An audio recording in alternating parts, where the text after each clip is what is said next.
Hello friends, आज मैं उपस्थित हुई हूँ पाटलिपुत्रा यूनिवर्सिटी के बच्चों के लिए जिनका यूजी सेम थर्ड में, मेजर में, माइनर में, एमडीसी में फ़िलासफ़ी है। तो उनके लिए मैं आज आई हूँ कि किस तरह के इम्पॉर्टेंट क्वेश्चन आप लोगों को आ सकते हैं और किस तरह से आप लोग उसका आंसर करेंगे। तो आज हम लोग इम्पॉर्टेंट क्वेश्चन को लेकर के डिस्कस करते हैं।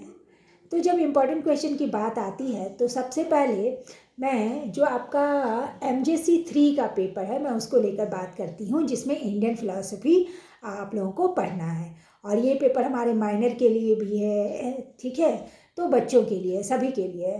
तो हम लोग इसको डिस्कस करेंगे, ठीक है। तो सबसे पहले इसमें क्वेश्चन आता है कि दर्शन शास्त्र क्या है, what is a meaning of दर्शन, यानी आप दर्शन शास्त्र से क्या समझते हैं, what is a meaning of philosophy कह सकते हैं। तो ये हमारा पहला क्वेश्चन है।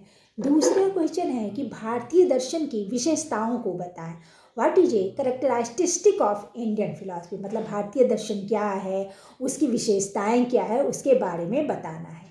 तीसरा है आस्तिक और नास्तिक दर्शन से आप क्या समझते हैं, what is a orthodox and heterodox philosophy, ठीक है। इसी तरह से जब हम आगे बात करेंगे तो हम कहेंगे discuss the materialism according to the Charvaka philosophy, यानी चारवाक दर्शन किस तरह से भौतिकवादी दर्शन है, किस तरह से भौतिकता की बात करता है, ये क्वेश्चन आपको पूछा जा सकता है। या पूछा जाएगा कि चारवाक दर्शन जो है वो किस तरह से जड़वादी दर्शन है, मेटरलिज्म है।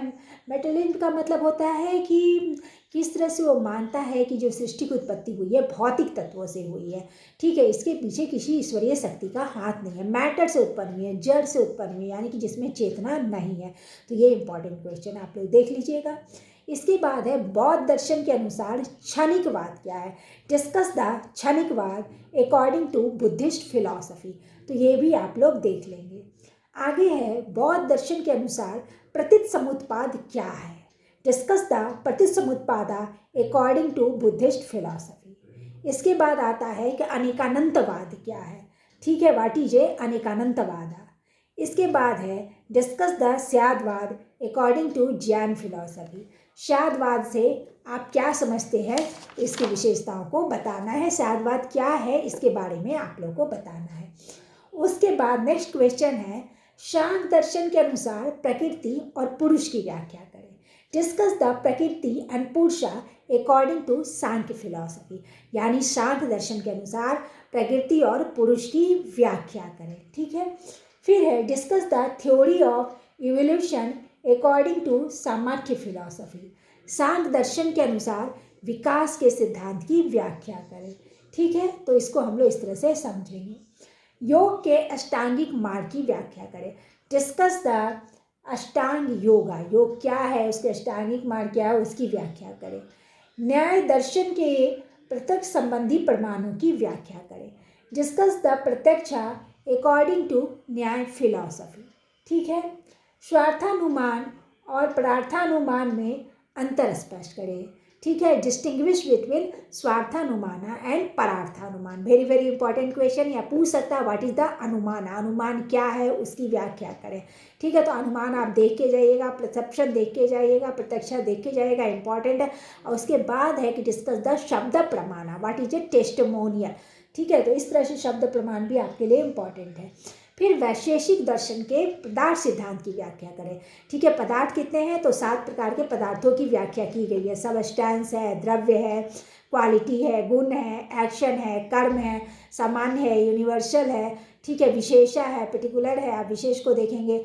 उसके बाद है समवाय है एंड लास्ट है अभाव है। तो 6 आपके भावात्मक है और अभाव जो है एक आपका निषेधात्मक है। तो इस तरह से 7 पदार्थ है, अभाव भी वेरी वेरी इंपॉर्टेंट है, सबको अलग अलग देख कर जाइएगा, ठीक है।